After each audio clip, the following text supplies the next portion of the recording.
Good evening. Good evening. Can you all hear me okay? Yeah. My name is Andrea Barnwell Brownlee, and I have the extraordinary privilege of being the director of the Spelman College Museum of Fine Art. I'm really delighted to welcome you all here and to many others that are joining us via live stream. Very, very excited about our conversation tonight. And I have to share with you all that we initially started having this conversation because Dr. Cole gave an extraordinary gift to Spelman College, a gift of works of art. So when I called Dr. Campbell and I told her, she said, let's have a small, intimate gathering. Let's have a small, intimate gathering. And so welcome to our small and intimate gathering. I asked them if they would mark this incredible occasion by participating in a conversation about the extraordinary lack of diversity in museums, and more importantly, what are we going to do about it? What are we really going to do about it? This is a very persistent and historic trend, and I think we're ready to reverse it. We're really ready to work together to reverse it. So it's my honor to be in conversation with two extraordinary women leaders who have set the pace and really set the bar, and to begin our conversation with a statistic from 2015. According to a survey conducted by the Andrew W. Mellon Foundation in 2015, people of color make up only 4% of museum professionals in leadership positions. 4. You all heard me say 4, correct? Okay, I want to make sure. 4 is an atrocious number, and we have a lot of work to do. We've got a lot of really exciting things to talk about tonight, but I'd like to just really jump in with both feet. In really practical terms, what does diversity, equity, inclusion, accessibility really mean? People ask me all the time, and I know they would value your thoughts. Dr. Campbell? So Andrea, I want to go back further than 2015 and go back to 1977, which is when I came to New York City to work at the Studio Museum in Harlem. And I had just come from graduate school. In 1977, in New York City, you could not find a book on an African-American artist. You could not walk into any of the major museums, the Metropolitan Museum, Museum of Modern Art, Guggenheim, Whitney, Jewish Museum, and find a work of art by an African-American artist on display. You could not open up major magazines, Art Forum, whatever, Art Bulletin, and find serious study. You could not go into the academy and take courses on those artists. And when you think of the rich, dense work that was being done then and was being done, for decades, and to understand the invisibility of our presence in all of the establishment spaces, that speaks volumes to why we have to have a presence in the form of museums, scholarship, research, publications. And I just want to give that as the context so we understand how really severe the absence is.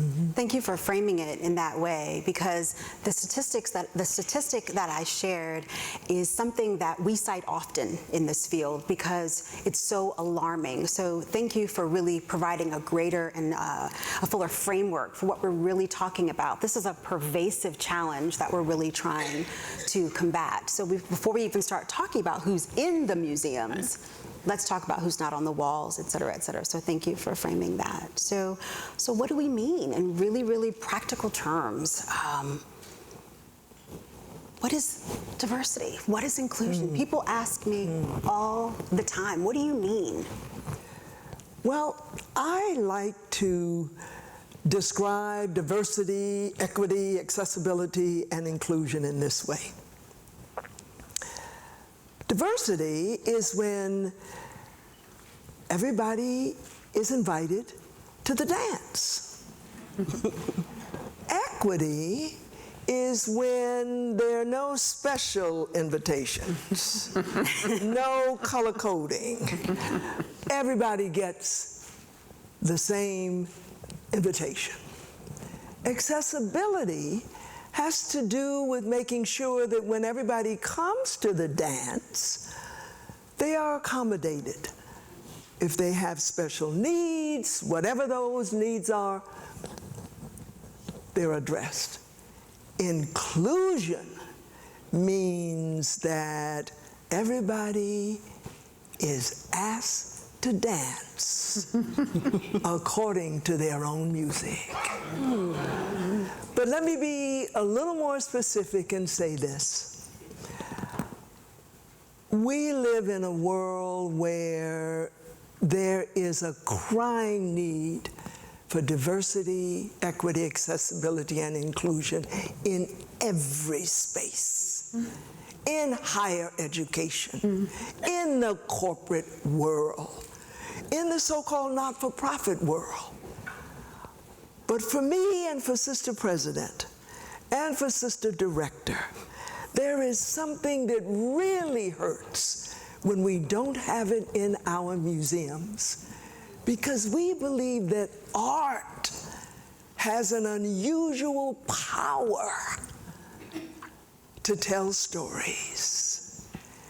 And so when only some of the stories of some of the people are told, it is shameful. There is a long history of museums being dominated by white men, many of them straight white men. And so women of all hues have been left out, as Sister President described. But we're talking about the fact that our museums have also not included people in LGBTQ communities. It wasn't until that exhibition at the Smithsonian of, give me the name. Mapplethorpe, or the... No. More recently? Anyway, here is an exhibition. I'm having what's called an intellectual interlude. There, I love it. Okay? I love it. Intellectual interlude. Let's be clear, this is not a senior moment. At the Portrait Gallery, Hide Seek was the name of it. Yes. And of course, there was the unfortunate removal of a work of art in that exhibition. The first time that there had ever been an exhibition of the portraiture of individuals in the LGBTQ community. We know that people who are blind, people who are visually impaired, are usually thought not to have any right in a museum. What are they going to do in a museum? They can't see. How cruel. Because folk who are blind can feel and can taste and can smell. And so we're saying quite simply, if museums have the responsibility to, in the most creative, wonderful way, to tell stories, how dare they not tell the stories of all of us?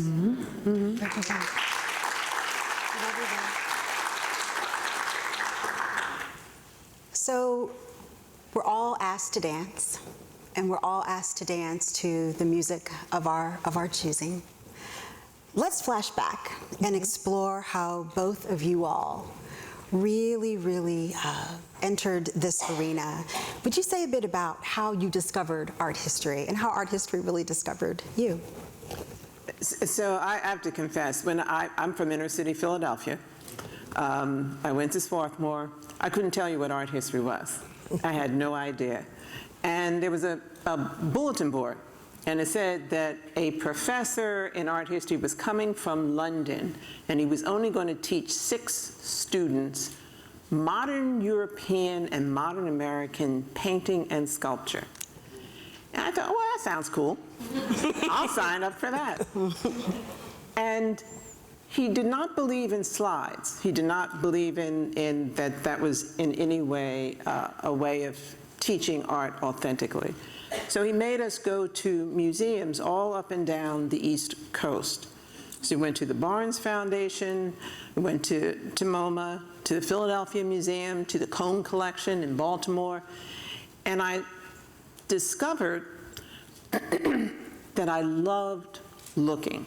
And I loved trying to see what there was in there, in the painting that was pointing to things outside the painting.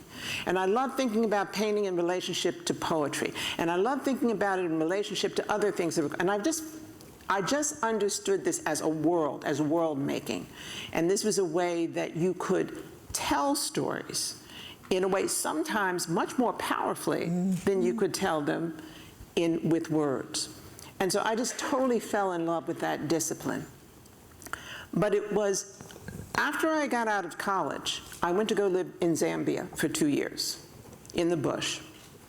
And that was a transformative experience because at the time, it was like 1969. Zambia was a new country.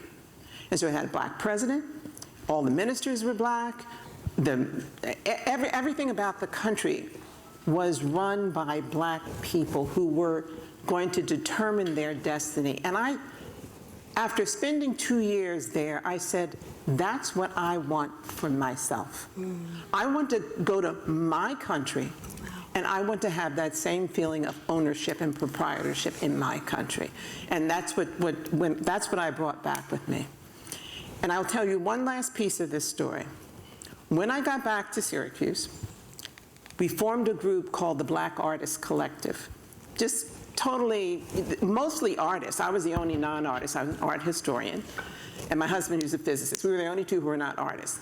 And mostly we kind of sat around and smoked cigarettes and, drank wine, but then... None of that. Then, so now you never knew that about me, right?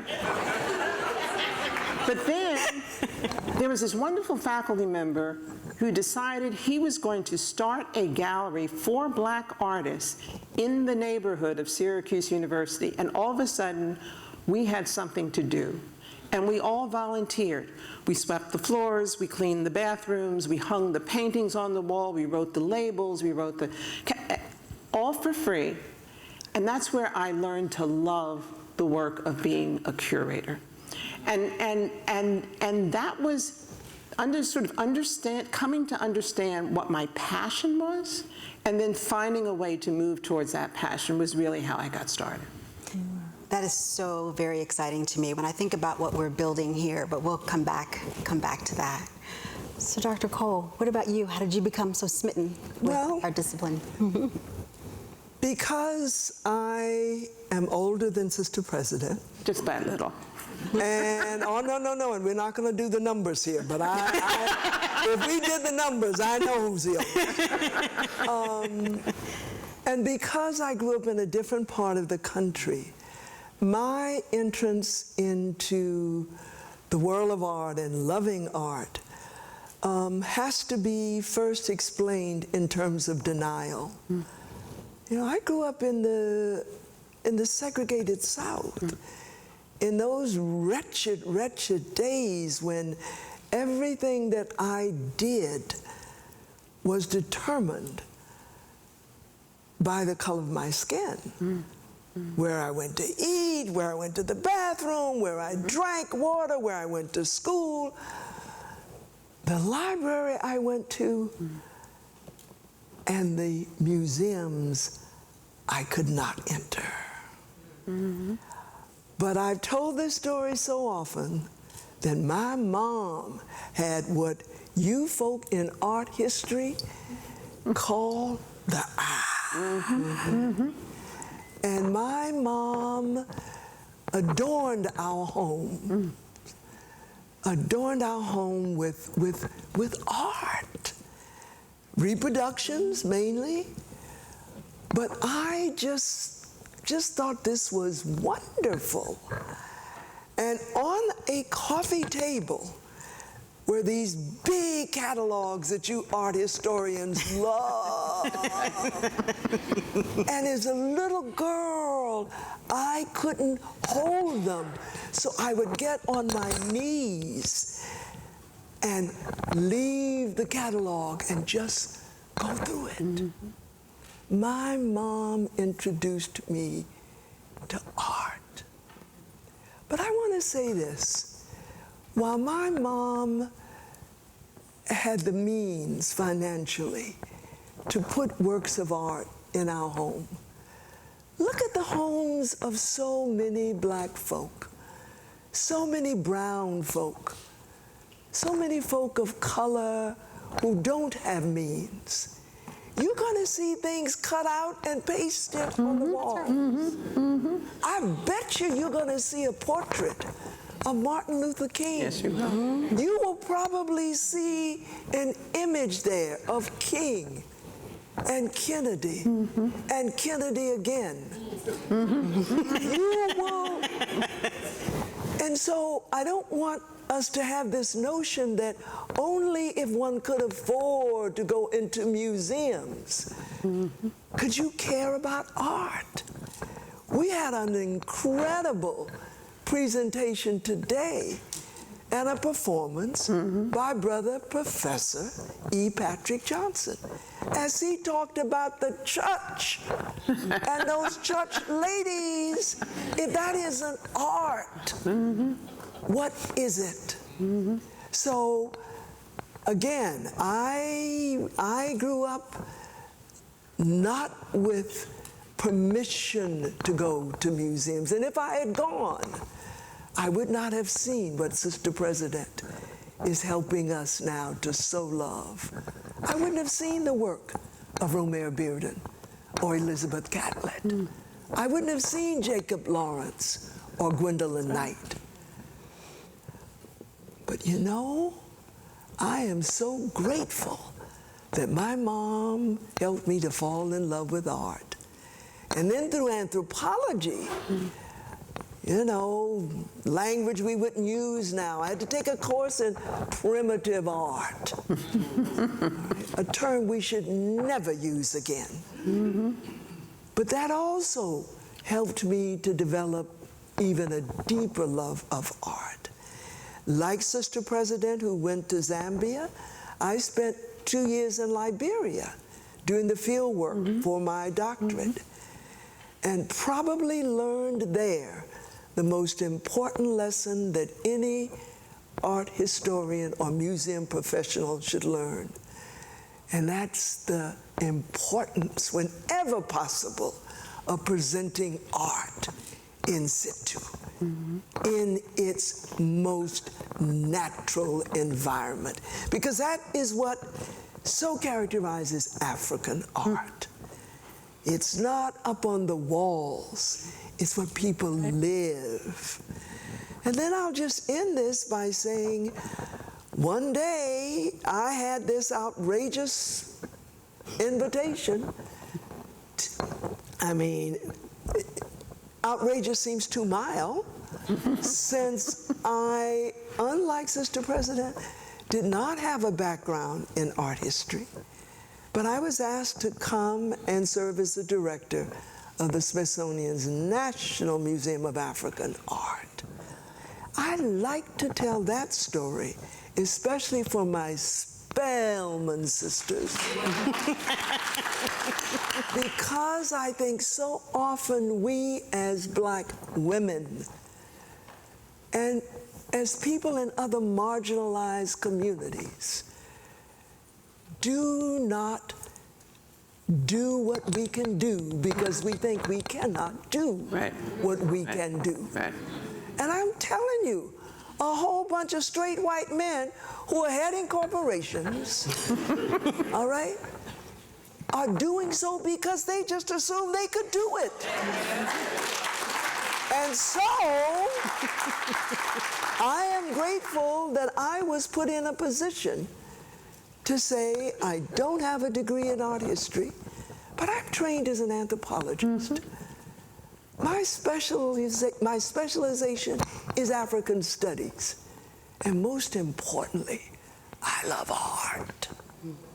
So the message I'm trying to give here is the need for us to have greater confidence in what it is that we can do.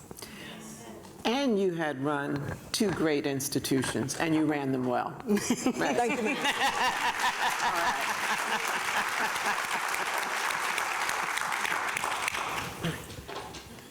So we think, in fact, we know that at Spelman, we're on the cusp of something that's quite magical. Really, really magical in the form of curatorial studies.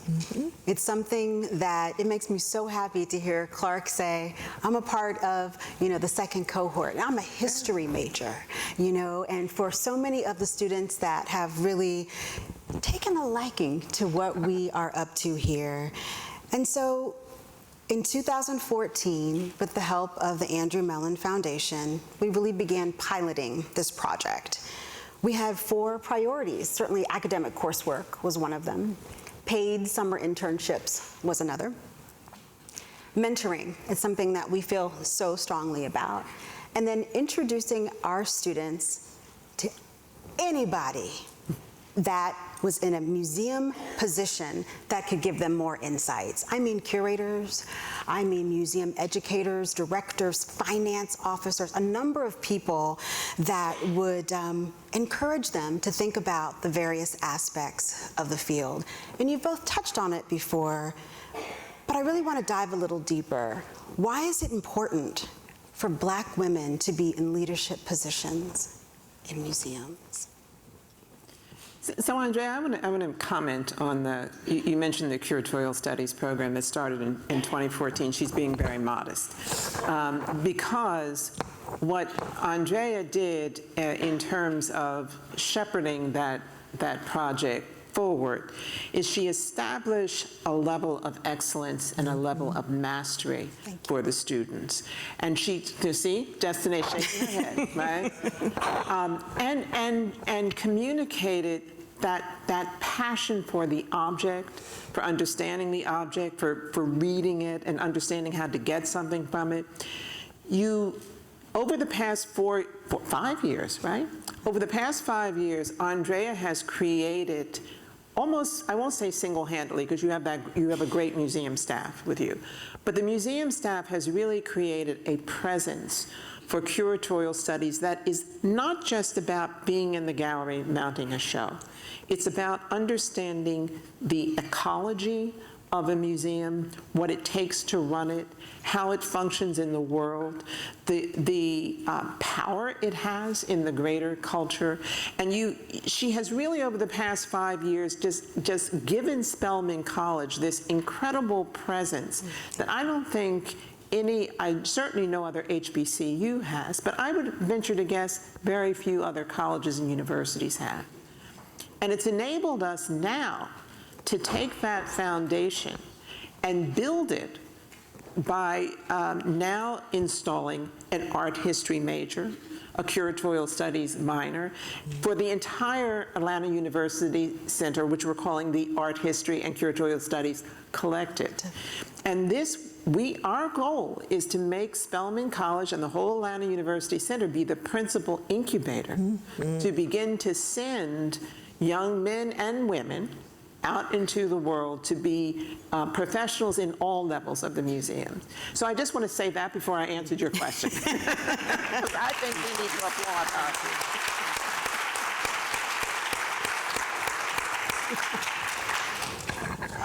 So, could I just say that I would ask that we even broaden your question and say, why is it important for women to be in leadership roles? Period. Yeah. Period. Yeah. Yeah. Period. And I'm going to answer first with a proverb, an African proverb. When I wrote the very first message to my NCNW sisters in our publication, which is called Sisters, I began with an African proverb. It says, when women lead, streams run uphill. Oh, I love it. uphill. Clearly, women have the capacity to lead. And we're sitting at an institution which each and every day demonstrates that. Whenever we look at a sector in our country and our world, when women are given, no, when women demand and take the responsibility to lead, many amazing things happen. Let me just give this little piece of this story. We know that in the so-called developing world, Africa, Asia, or even in communities in the so-called developed world where people are marginalized, when women are educated, amazing things begin to happen. And we know, for example, with the education of women on the African continent, that's when the use of birth control methods increases. There's evidence that there is greater resistance sometimes to domestic and sexual violence. We know that families are fed often in a more healthy way. African proverb again, when you educate a man, you educate a man. When you educate a woman, you educate a nation. And so here we are seated at an institution that believes that this world will be far better when more women are given the responsibility and take it to lead. In the museum world, we have seen, look what you are doing at this museum. Thank you. Look how you, as a sister director, are doing what you're doing. I don't know how many sisters and brothers and siblings in this gathering have walked into the Spelman College Museum of Fine Art, but you better go in there. Would you say just a minute about the current exhibition? Because it's about women who lead. Yes. It is absolutely about women who lead. And, you know, Ann Collins-Smith, who is the curator of collections, has curated an extraordinary exhibition.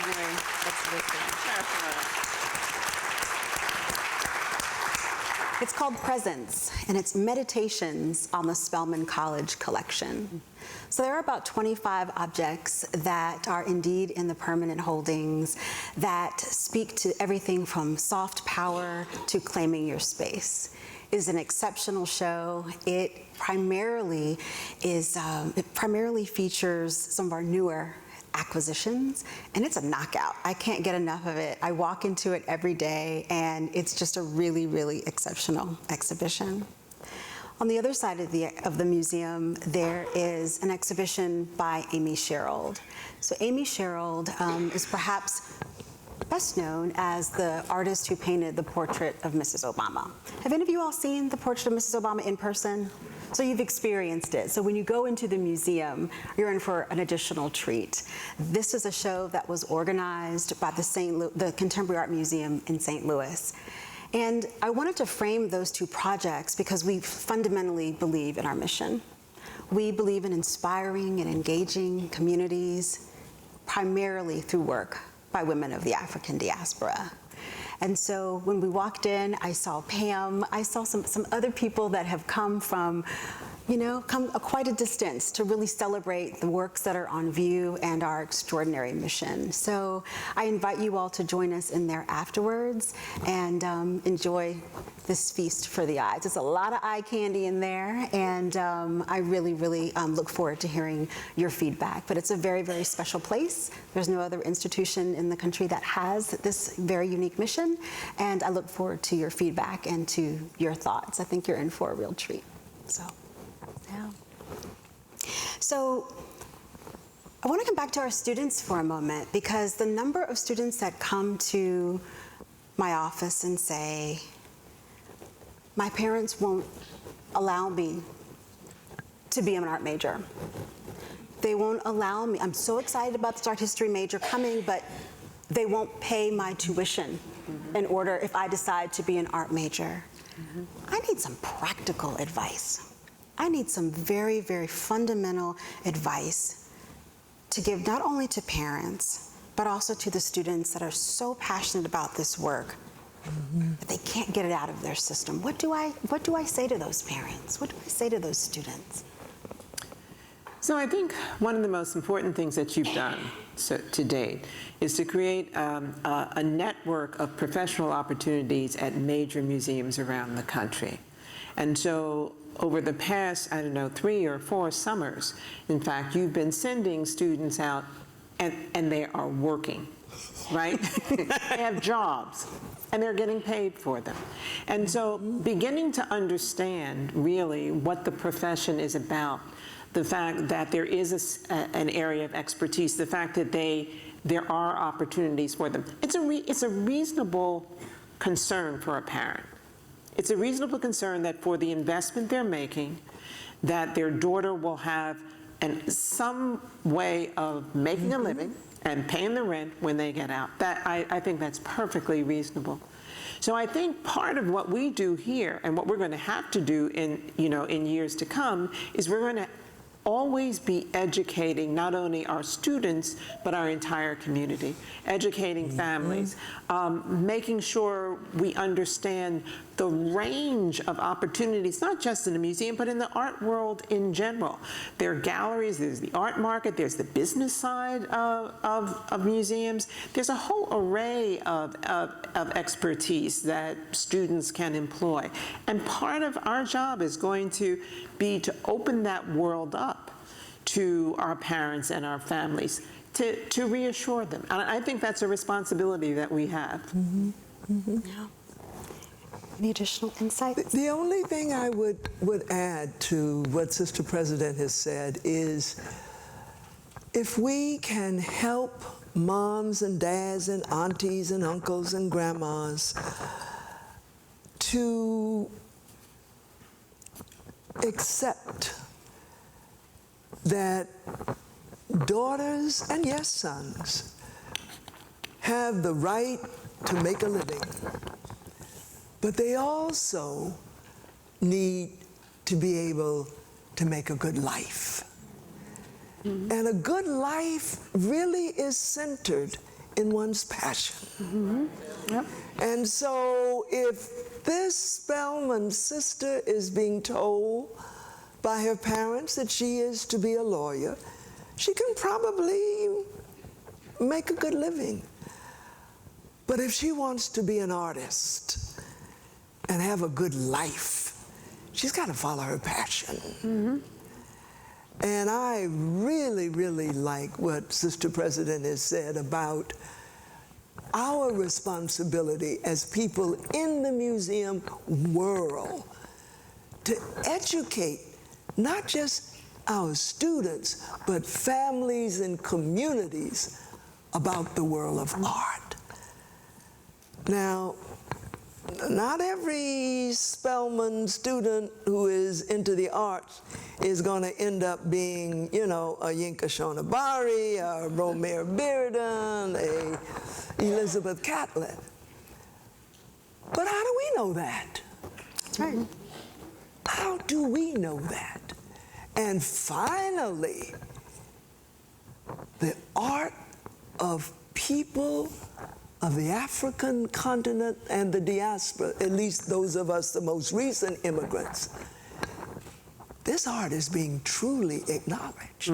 Look at what is going on in these auction houses. Yes, tremendous. I mean, I think, well, I'm going to ask you to share a little bit about this. So Kerry James Marshall was an artist in residence at the Studio Museum in Harlem back 30 years ago. His work, one of his paintings, just sold for $21 million at auction. African-American artist. $21 million. $21 million, one piece of work. In the old days, you could have gone to Kerry James Marshall's studio at the Studio Museum in Harlem and probably picked up a piece of work for free. So the change, and we say that not to be impressive about the amounts of money, but to demonstrate how the surge of museum professionals into the art world has changed the value of the art itself. And I think that's an extremely important part of the reality. And so when we're talking about training our students to be curators or to go into museums, we're understanding that it's not just about their job, and we want you to have great jobs, but it is about your ability to make visible all the richness and complexity of our community and the contribution that we have to make to the larger culture. I get really fired up and really, really excited about the things that are just on the horizon. But I'm also struck by something that you shared during your lecture 2 weeks ago at the High Museum. It was a talk on Romare Bearden, really based on her newest biography. And there was a moment where you describe a breakdown that he had. This is hard work. This is, we're in the trenches. We are really committed to what we are doing in very real and tangible ways. I'll never forget when I was having a conversation with Provost Sharon Davies last summer, and we were talking about Audre Lorde, and we talked about, you know, this idea of radical self-care. And what are we doing at Spelman College to make sure that radical self-care is front and center, something that we do? And I said, you know, radical self-care is indeed professional development. And so I really want to know, you all are in the trenches, and I want to know, what are you two doing about self-care? Do you want to take that first? Because she is clearly taking care of herself, right?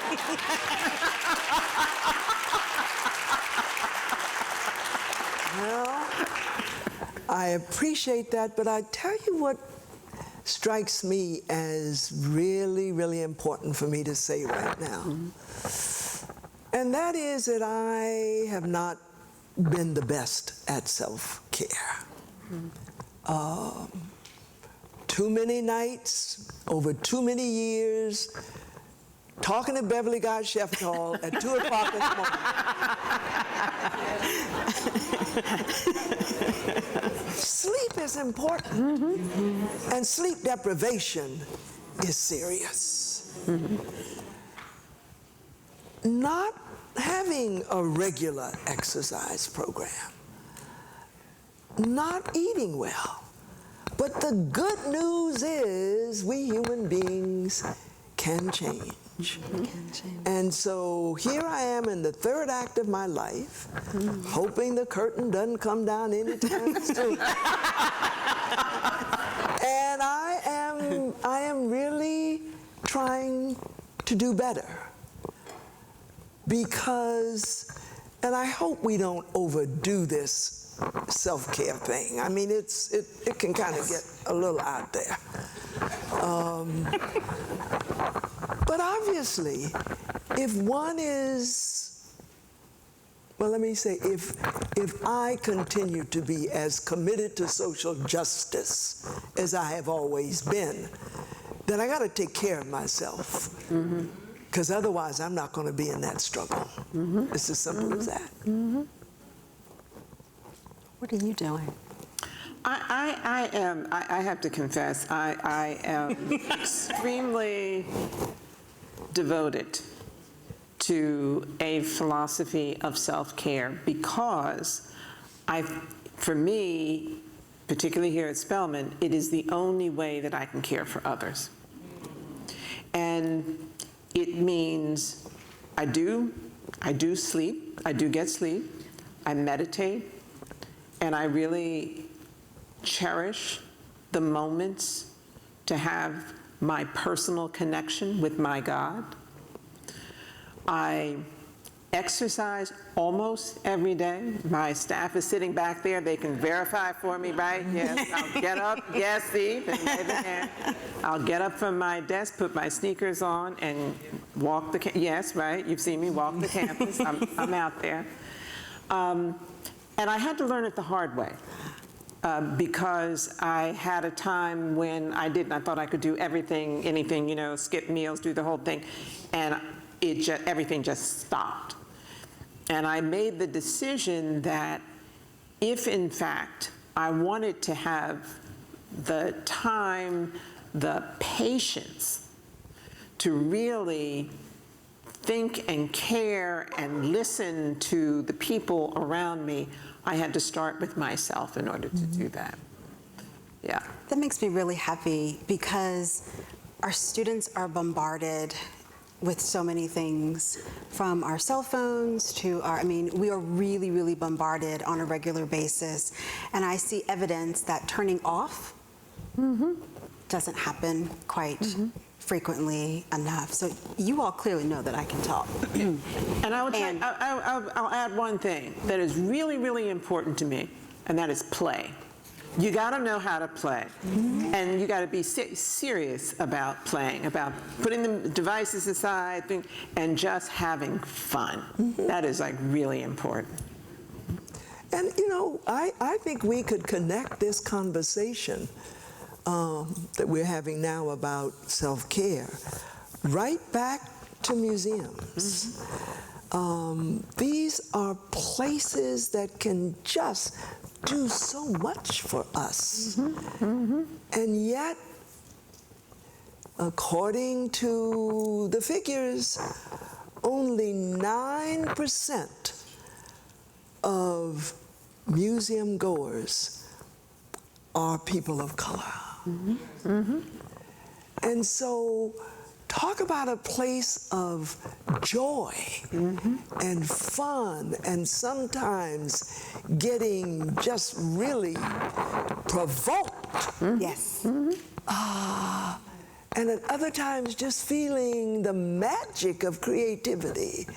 That's what museums can do for us. I'm so glad you mentioned that, Dr. Cole. One day I went over to the Human Resources office and I picked up one of the brochures, and it listed some of the health benefits that are right here on campus. Front and center was the museum. And that was a shift that had happened over time. And it's something that made me really, really excited, because we do have to make sure that we keep that joy top of mind. But you know, I know that a lot of people probably have questions, and, ooh, whoops. Time flies. Sorry. Two things. Okay. Two things. We talk a lot about, you know, we want advice. People want, you know, a formula for success. But I've talked to both of you all enough to know that failure is also something that is critical and important. And I'd love it if you all would share. First of all, you do know that both of these women have failed at retirement. So Yes. let me just multiple times. And let me just say that. But failure is so critical. We learn so much. And I would just love it if you would share for us tonight an example of something that you failed at and the lessons learned from that failure. So I'm going to talk about the Studio Museum in Harlem. I got there in 1977. New York was a wreck. It was on the verge of bankruptcy. There was that newspaper headline the year before, Washington to New York dropped dead, when New York went to Washington to try to get money to save it from bankruptcy. And here was the Studio Museum in Harlem, over a liquor store and a Kentucky Fried Chicken, trying to survive in New York. And I used to go out to try to fundraise every day. And the novelist William Melvin Kelly had an apartment, and he could look out his apartment window and watch me come out of the museum. And I used to carry a big portfolio in those days with great big black and white photographs. And he'd watch me every day take this portfolio out and go out and try to raise money. So one day, I'm making a request to the Ford Foundation, and they send me a letter back, and the letter is, no, we can't fund you. You don't belong in any categories except, we don't. But it was beautiful. It was a lovely letter. And I took it home to my husband, and I said, George, look at this letter. And he read it. He said, Mary, they're telling you no. So,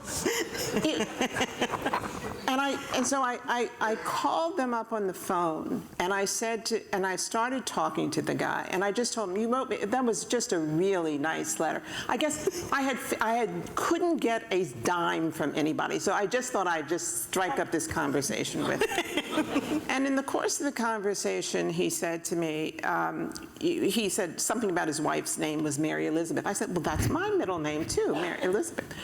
And he talked a little bit more, and he said his wife went to Swarthmore. I said, but I went to Swarthmore. And so we talked a little bit more, and he said, and my wife played the cello. I said, I played the cello. Now, I played the cello in 5th grade. That's okay. You played the cello. And I got him to meet with me. And I just say that it was just day after day after day after day, I'd go out and people said, no, no, no, no, no.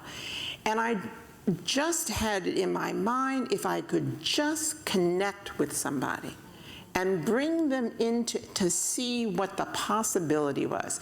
He never gave me money, but he gave me these incredible consultants that permitted me to plan the move eventually from the loft to the building that Studio Museum, the 60,000 square foot building that a bank donated to us a couple of years later.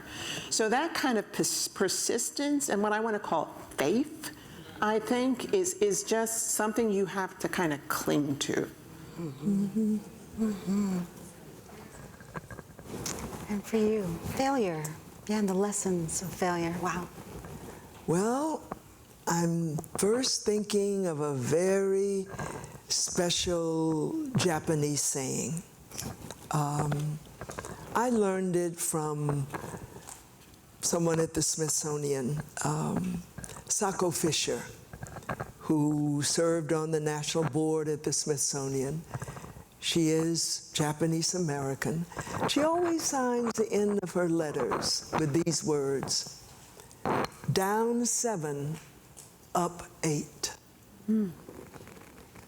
And obviously that Japanese saying is reminding us that far more important than falling down or failing is when one gets back up again. And I certainly have had enough of that. And I mean that as a double entendre. I've had a lot of that, and I've had enough of it. But I'm going to say something that is very difficult to say, and that is to have been at Bennett College and to have helped that college reposition itself and to get out of probation or off of probation, and now to be back into that same situation. I have to identify that as some of my failure. And I do so openly because I really think one of the most important characteristics of any leader is self-criticism. If you cannot look at what you didn't do well and try not to make that mistake again, you're really not a good leader. So I am spending time now thinking, what else could I have done that would have contributed to Bennett being on more solid ground on a sustained basis? But down 7, up 8. And I have the faith that Bennett will, she will move on. She must.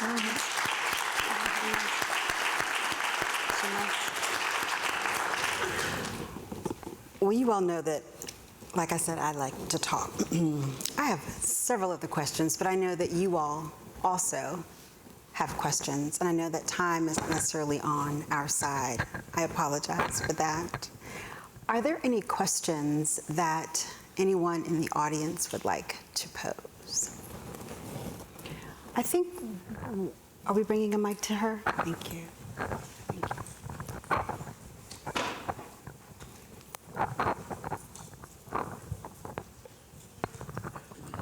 Hello, I'm Adesa Joseph. I'm a graduating senior. I'm an English major. Thank you, guys. And I'm also president of NCNW Spelman. So, hello. So I had a question. So diversity and inclusion is something that's very important to me. I'm not in the museum space. I'm more trying to break into technology. But for both spaces and just, again, oh, sorry. Here? Okay, sorry guys. So again, I'm someone who wants to break into technology, and it's not the museum space, but just in general, these spaces lack diversity. But one thing that I've seen just in my journey in trying to break into a space and be influential in diversity and inclusion is that companies have a problem with retention. So I wanted to know what are some strategies you all have identified for retention for people, because it's one thing to say, like, we want more diverse candidates in the museum space, but are they staying? So I'd love to hear how you all could pose how we can stay and retain people and talent. Yes. Thank you. So I'm gonna answer that question by thinking back on my days when I was at New York University, because it was an environment where I was pretty much the only Black I went in as a dean, but I also had a faculty appointment, but I was the only Black tenured faculty member for years. 90% of our student body was white. Almost the administration was white. And what I would strongly say to anybody who's going into an environment in which you are singular, you have to really figure out where the center of power resides. I mean, it's just a reality. You have to develop people who will sponsor you, and by that I mean when they walk into the room, they walk in with your name, championing you. You have to establish relationships that are mentorships where you can trust what they say to you and you can say things to them honestly in an environment of trust, with the sense that you have something powerful and real to contribute, and they're lucky to have your ideas at the table. That has to be, to me, that has to be the mindset that you bring. Because when all is said and done, if you really do have that contribution to make, and you become valued within the institution, trust me, they will do everything possible to retain you.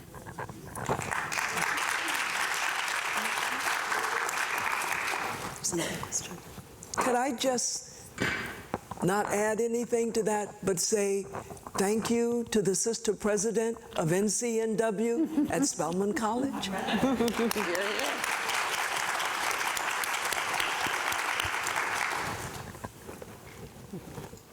Hello, everyone. Hello. Hi. Thank you all, Drs. Barnwell, Brownlee, Dr. Cole, Dr. Campbell, for this talk today. I know in the beginning of the conversation, you all mentioned the importance of preparing young men, young women at the undergraduate level here at Spelman and in the AUC. Knowing that there are, to my knowledge, no options in art history after undergraduate life in the HBCU community, what are your thoughts on how students can stay rooted in this experience or rooted in this culture after they leave, after you graduate? You go to a museum here or elsewhere, but this community doesn't really exist at the graduate level. So how do you continue to advance yourself with this approach and framework in an HBCU environment for museum professionality after you finish? Where do we go from here is what I'm trying to ask. So let me say that every major city, pretty much, which is where you're going to find the graduate schools for art history, almost every major city has a cultural institution that is culturally specific to the African diaspora. So there's the Charles Wright Museum in Detroit, and there's the DuSable Museum in Chicago, and there's Studio Museum in Harlem, and many other, El Museo del Barrio in New York, and the Bronx Museum. You can go. I just came from LA. There's a California African American Museum. Almost every single city where you would study. If I were studying now, I would. If I were in, let's say, I was at NYU Graduate School, the Institute of Fine Art, I would hightail it to the Studio Museum in Harlem and say, what can I do? You can volunteer, you can get an internship there, you can connect yourself back to your community. And that is, I would say that's absolutely imperative if you're going into graduate school. But there's something else that you can do. There's a woman who had an entire career in finance and decided at the age of 50, I've had it. I want to study art history. That's what I love. And so she goes to Columbia University and she studies, the whole, the canon, modern European art. But she sees something that nobody else has seen. And that is that these European artists were fascinated by the black female body. And she does her dissertation on this and finishes her dissertation and opens a show at the Columbia University Gallery that is now at the Musée d'Orsay in Paris. Because she came to that majority-serving institution, and because she brought her whole self to that, she saw what no other scholar could see. And that's the contribution wherever you decide to go. You are going to bring yourself to that work. You're going to see it, you're going to understand it, you're going to make connections that nobody else makes, and that's going to be a powerful contribution that you make. So remember that too. Beautiful.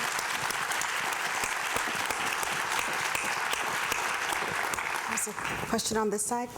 Hi, my name is Daphne Joseph. I'm a junior sociology major here. And I want to say thank you so much. Thank you for this conversation. Thank you for all of the artistic experiences that have been brought to this campus. I want to just first start by saying that I remember being a freshman and having an artist come and speak. I'm a Haitian American, and he came and he had did a photojournalistic presentation here about Haiti, and it brought me to tears. And I knew somehow he had managed to connect to my culture, and he was not Haitian, and he spoke to me. And as a first-generation college student, my parents, I'm one of the students who I want to be able to be active in the arts, but honestly, I can't. And I want to ask, how can I incorporate my passions? I have so many passions. How can I incorporate them? Maybe not at the same time. How can I be able to just continue to feed them and nourish them, regardless of focusing on one specific part of my studies? So for example, I love photography, I love to sing. How can I continue to nourish my passions while also having goals that work towards my future?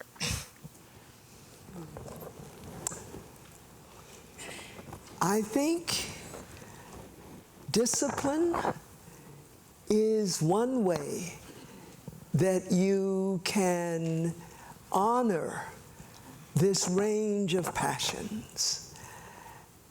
If you can be quite systematic about your passions. I mean, I don't see any contradiction between feeling strongly about something and being very organized about it. Mm-hmm. You know, I'm thinking right now of my oldest son, David Kamal Betch Cole, who went to Williams College as a studio art major. Mm. But David was also the goalie for the ice hockey team. And David also played drums and loves jazz and helped to found the Black Alumni Association at Williams. So what does he do now? That's a lot of passions. He owns his own ice hockey business, specializing in coaching and training girls, women, and people of color. But there is not a single day that David Cole does not draw. And there isn't a day when he doesn't play his drums. But it takes, and I've watched how systematically he embraces his passions. So that's my response. I know it sounds kind of simplistic, but I don't think you should give up a single one of your passions. Right. If anything,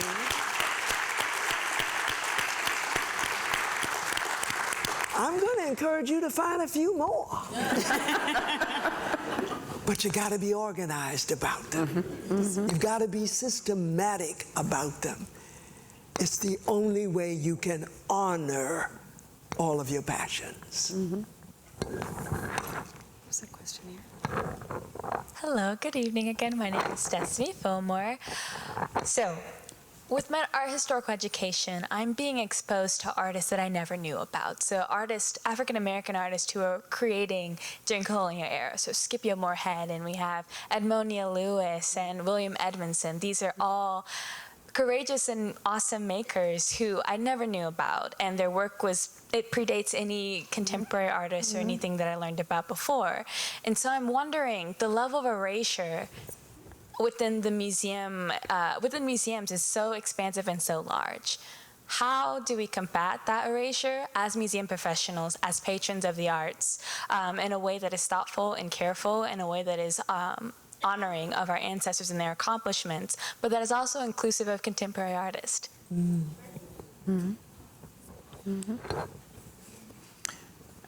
For you, Destiny, doing exactly what you're doing, which will arm you, first of all, with knowledge. And knowledge is definitely power. And also using the time that you're here. I'm going to call out the name of Kayla Jackson. Is Kayla here? Okay. So she did groundbreaking work in the High Museum archive. And because of the quality of her work and her, to borrow Sister Cole's phrase, discipline and organized, she has made an extraordinary impact on that museum while she was a student. Here. And now she's going to go off to graduate school. We don't know which one she's chosen yet, but she has many choices, right? And I have no doubt that she will continue to make that kind of impact. So you have to have a grasp and a mastery of your discipline. You have to do the work, you have to do the research, and you have to stand up and say, this is what I'd like to do here. This is how I'd like to contribute to this. And little by little, we'll make that impact. And the impact is starting. We can start to feel that when we go into museums. The whole way the new installation of the permanent collection is completely different from the way it used to be, right? With completely different works that they've highlighted as a result. So we're going to get there. There's no question. There's a question back here. Good evening. My name is Ariana Benson. I'm a graduating senior psychology major, creative writing minor, Spelman College. And my question has to do with representation. So I know we've talked about it a lot at a statistical level, but I'm a storyteller and I love individual stories. So my question for you is, do you remember the moment that you first saw someone who looked like you, who talked like you, who moved like you in a space, and what did that reflection of your spirit and your identity mean to you at that time? You're talking about in art? In art, in a scholarly space, in a professional space, what sticks out in your mind? I have a story. One day, Arturo Lindsay, who happens to be here, said, "Come over. We are inviting all the students over because Thelma Golden is coming to town." And we had a spaghetti potluck. We sat there for a very long time. And it was an opportunity that I would say really did change the way I looked at what the possibilities were. She was a very young curator at that time. So here I am with a young curator, a professor who, they got it. They really got it. And so I think that those moments when they happen, you remember them, and you might not reflect on them as often as you could, but they're transformative. And you just mentioned Kayla a short while ago. You know, she shared with me that, you know, she didn't even know that there were people that looked like me in that space, in that arena. And so we're everywhere. But we need more. We need more of us. And we have to continue to encourage each other right where we are, meet each other really where we are. But so I remember the opportunities very, very vividly. And I encourage people to do something that I did not do, but to write them down. To really start to journal in different ways and to write them down, because you're going to reflect on them. And they're kind of the best books you can ever read, you know, the things that you wrote yourself about where you used to be and what you used to see and how you used to feel. So I personally remember that experience very vividly. I have this story that really changed the direction I took when I was in graduate school. When I was in graduate school, we were studying contemporary American art, and the professor said, "I want you to choose a topic that's not included in the history books, in the art history books." I said, well, I'm going to choose African American art. And I'm going to choose to give a lecture on Jacob Lawrence. And my professor said, well, Jacob Lawrence, that's terrific, that's great. But I have an artist I think you really need to see. And she gave me the catalog of Romery Bearden, which was the Museum of Modern Art retrospective of his in 1971, and I opened up I can remember, it's just almost as if it were yesterday. I opened up that catalog, and there was a full-page color reproduction of a collage of a black woman, a silhouette, a nude, in a lush landscape. And as I flipped through the catalog, there were all these vivid, beautiful, complex images of black people and black culture. And I had never, ever seen our culture represented in such a bold and audacious way. And that was a game changer for me. And then when I actually went to New York, the show was at the Studio Museum in Harlem, and actually saw the work, it just changed me forever. Yeah. Another question here. Oh, hi. My name is Dana Holmes, and I first want to say how refreshing and how refreshed I am for being here. I graduated in 2006, which seems so yesterday, but it's not. So, oh my gosh. So I want to bring the conversation back to where you all started. Diversity, inclusion, accessibility, and equality. Equity, sorry. So I am in the sciences. It has always been my understanding that art and science are the same thing. What will this program and how will this program be integrated into the other subjects and the other programs that are already going on. Because I believe that art is the way in which we can tell those stories, especially in science. Da Vinci, if it wasn't for him mapping out the body the way he did in an artistic way, we would not have what we know as the human anatomy in the pictures in which we do. Right. The invention of perspective was a mathematical problem that was solved, Correct. right? Yes. So I'm so glad you asked that question, because we're building a new building, right? And at the heart, and by the way, we have about 40%, almost 50% of it designed, and about 40% of the money raised. And at the heart, thank you. Thank you. Isn't that great? So the way we conceptualize this, and this was based on we had a steering committee that was chaired by Dr. Ayoka Shinzira. I think it was the first year that I got here. And she invited to the table not just people from the arts, but also people from all of the disciplines in the, not all, but a representation of disciplines from the liberal arts. And they wrote a white paper.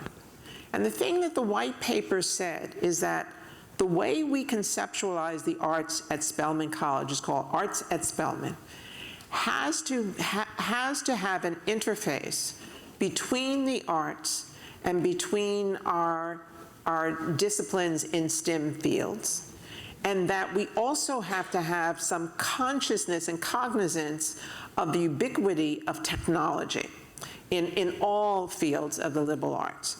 So the way the building now is conceptualized is at the core is an innovation lab. And it's not only a maker space, but we'll also have an innovation curriculum that wraps around that. And then around that core are all of the arts disciplines. And at another level is what we call a forum, which is an invitation for all the liberal arts disciplines at the college to come and make use of the facilities in the innovation lab. So that's how we have conceived it, and that's what the physical design will actually reflect. Yeah. It's very exciting.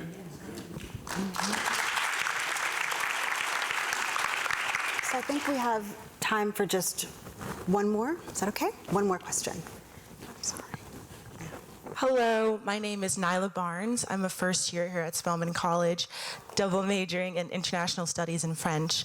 And Dr. Cole, I was extremely excited and enticed by your assertion that the importance of presenting art and center is, and in its most personal state.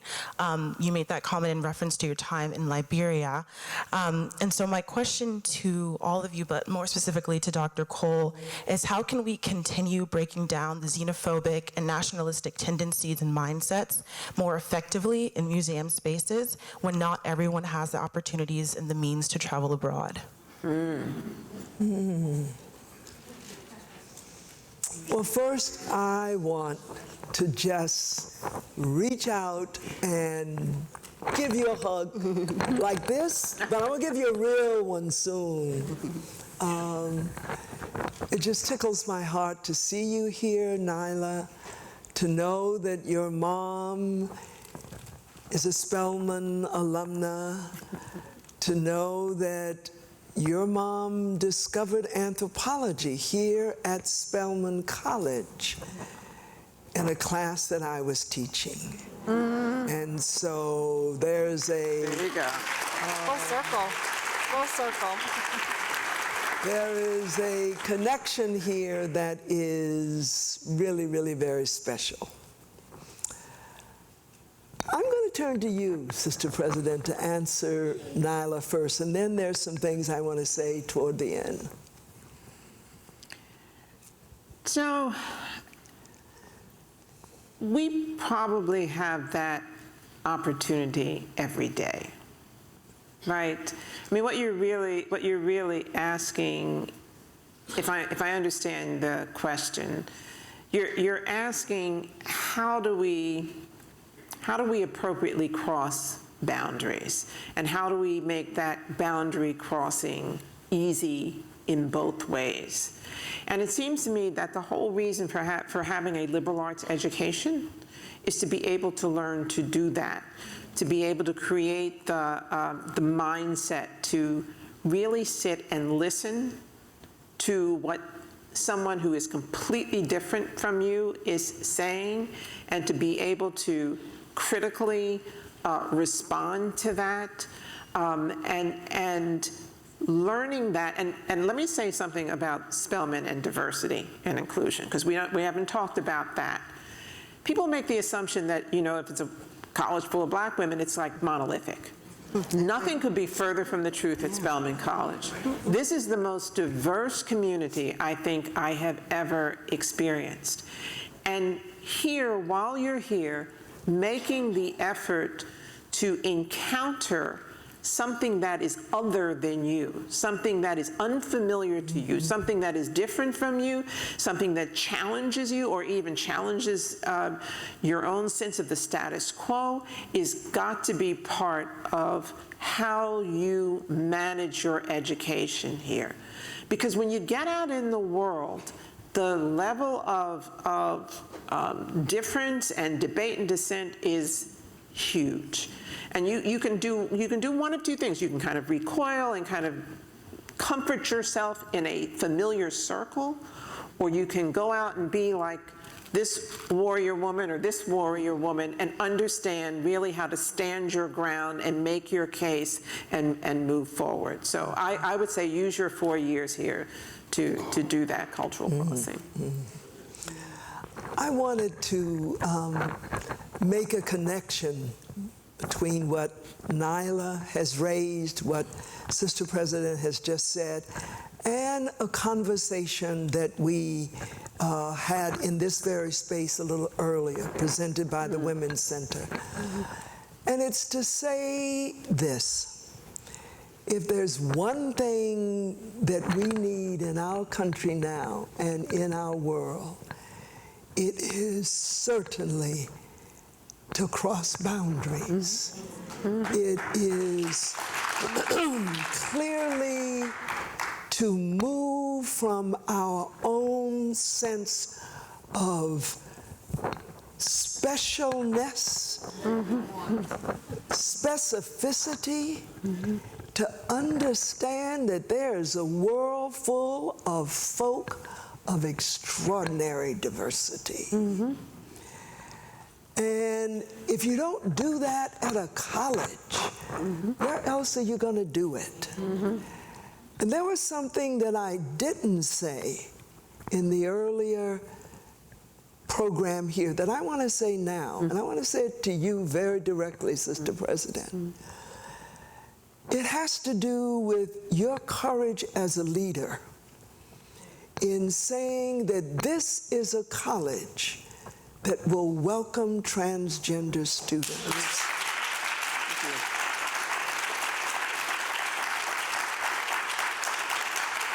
You know, Mary, that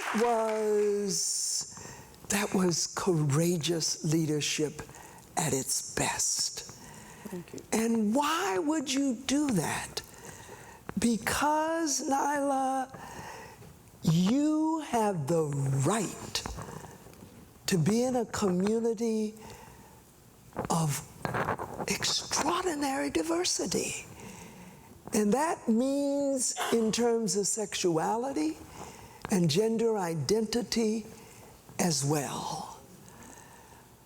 Yes, this is a historically black college for women.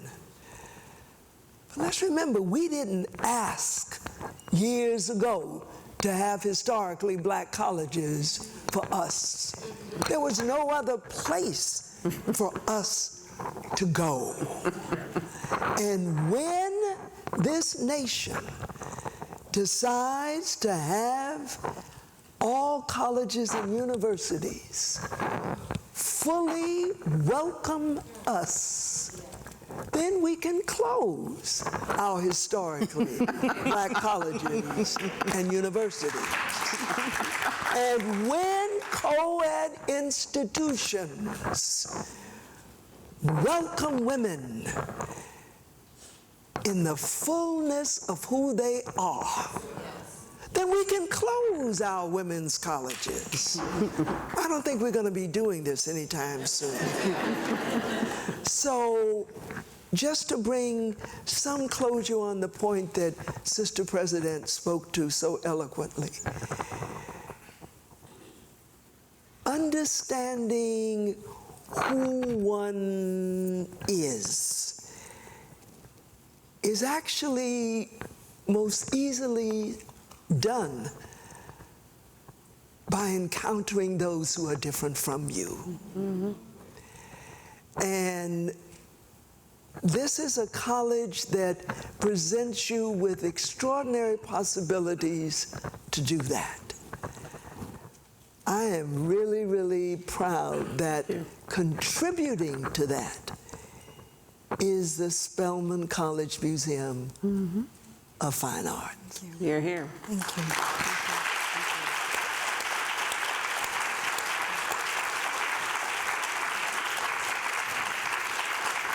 So again, thank you all for joining us tonight. I hope that you all will join us in the lobby for reception, as well as take some time to view the exhibitions that are on view tonight.